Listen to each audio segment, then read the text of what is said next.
सम्माननीय सभामुख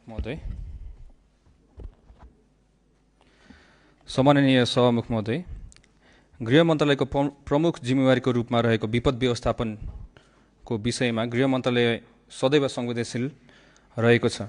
साउन 22 गतेको प्रतिनिधि सभा बैठकमा माननीय गोपाल शर्माले जाजरकोट तथा रुकुम पश्चिमका भूकम्प पीडितहरूको निजी आवास निर्माण सम्बन्धमा प्रश्न उठाउनु भएको र भदौ 1 गतेको प्रतिनिधि सभा बैठकमा सम्माननीय सभामुख महोदयबाट जवाफ दिन रुलिङ भए बमोजिम म जवाफ दिन उपस्थित भएको छु।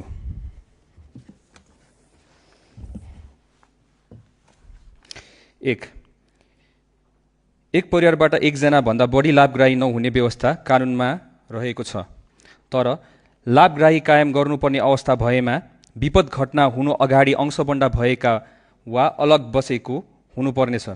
उक्त व्यवस्था संशोधन गर्न र स्थानीय तहलाई पूर्ण जिम्मेवार बनाउन प्राधिकरणका कार्यकारी प्रमुखको अध्यक्षतामा कार्यदल गठन गरिएको छ। कार्यदलबाट संशोधनको गृह कार्य भइरहेको जानकारी गराउन चाहन्छु। 2.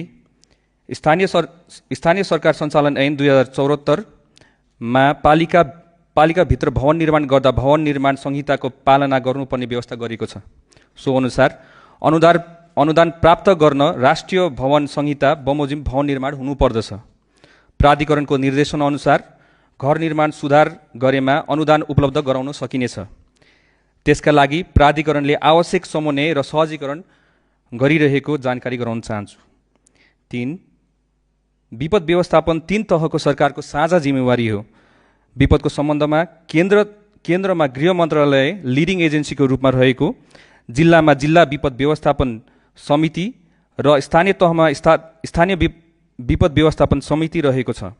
4.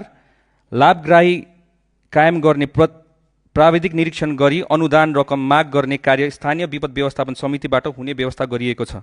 जिल्ला प्रशासन कार्यालयको भूमिका समन्वय, सहजीकरण र नियमन गर्ने मात्र रहेको हो। यस बमोजिमको कार्य जिल्ला प्रशासन कार्यालयबाट निरन्तर रूपमा सम्पादन भइरहेको बेहोरा सम्माननीय सभामुख मार्फत सदनलाई जानकारी गराउन चाहन्छु। धन्यवाद।